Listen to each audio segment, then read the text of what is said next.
படிப்பை போதிக்கும் தலைமை ஆசிரியர் அவர்களே, பாடம் சொல்லும் ஆசான்களே, பாராளும் நண்பர்களே, உங்கள் முன்னால் தமிழ் மகளாய் நின்று வணங்குகிறேன். இன்று நான் பேச வந்துள்ள தலைப்பு காமராஜரின் வாழ்க்கை இளைஞர்களுக்கு ஓர் வழிகாட்டி.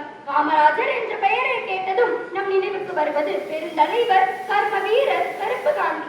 ஆனால் அவர் வெறும் அரசியல் தலைவர் மட்டுமல்ல, இன்றைய இளைஞர்களாகிய நமக்கு ஒரு பாடம் சொல்லி தரும் ஆசானவர். 1903ஆம் ஆண்டில் விருதுநகரில் குமாரசாமி மற்றும் சிவகாமி அம்மையாருக்கு மகனாக பிறந்தவரே காமராஜர் ஆவார். வீட்டின் வறுமை காரணமாக தனது படிப்பை 6ஆம் வகுப்போடு நிறுத்திவிட்டு உறவினரின் கடையில் வேலைக்கு சேர்ந்தார். 13 வயதில் காங்கிரஸ் மாநாட்டில் கலந்து கொண்டவர் 16 வயதில் இந்திய சுதந்திர போராட்ட களத்தில் இறங்கினார். காந்தியடிகளின் கொள்கையால் ஈர்க்கப்பட்ட காமராஜர் உப்பு சத்தியாகிரகம், வெள்ளையரே வெளியேறு இயக்கம் போன்ற அனைத்து போராட்டங்களிலும் கலந்து கொண்டார். அதற்காக 9 ஆண்டுகள் சிறைவாசத்தை அனுபவித்தார். இன்றைய இளைஞர்களாகிய நாம் இன்ஸ்டாகிராம் இல்லாமல் ஒரு நாள் கூட இருக்க முடியவில்லை. ஆனால் காமராஜரோ 9 ஆண்டுகள் சிறையில் இருந்த போது புத்தகங்களை படித்தார், தலைவர்களோடு பேசினார் மற்றும் தன்னை செதுக்கிக் கொண்டார்.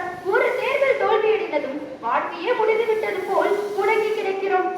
ஆனால் காமராஜர் துன்பம் வரும்போது அதை கண்டு ஓடாதீர்கள், அத்துன்பத்திலும் வளருங்கள் என்று கூறுகிறார். நம் காமராஜர் அவர்களுக்கு படிக்காத மேதை என்ற ஒரு அடைமொழி அளிக்கப்பட்டுள்ளது. மேதை என்றால் அறிந்து, படிப்பவர்களே இங்கு மேதைகள் என்று நாம் எண்ணுகிறோம். அதில் எந்தவித தவறும் இல்லை. ஆனால் இதற்கும் ஒரு விதிவிலக்கு நம் காமராஜர் ஆவார்.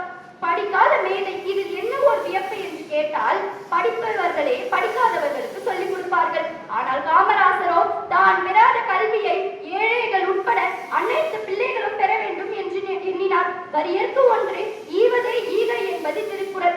அதன்படி காமராஜர் பள்ளியில் சேர்த்து படிக்க வைக்க முடியாத குழந்தைகளுக்கு படிப்பை வழங்கி சிறப்பித்தார். 9 ஆண்டுகள் முதலமைச்சர், அகில இந்திய காங்கிரஸ் கட்சியின் தலைவர். ஆனால் சாகும் வரை வாடகை வீட்டில் தான் இருந்தார். சட்டசபைக்கு செல்லும் பொழுது கூட பேருந்தில் தான் செல்வார். தனிப்பட்ட பயன்பாட்டிற்காக ஒரு வாகனம் கூட அவர் வைத்திருக்கவில்லை. 1975ஆம் ஆண்டில் அவர் இறக்கும் பொழுது அவரின் வங்கி இருப்பு வெறும் 130 ரூபாய் ஆகும்.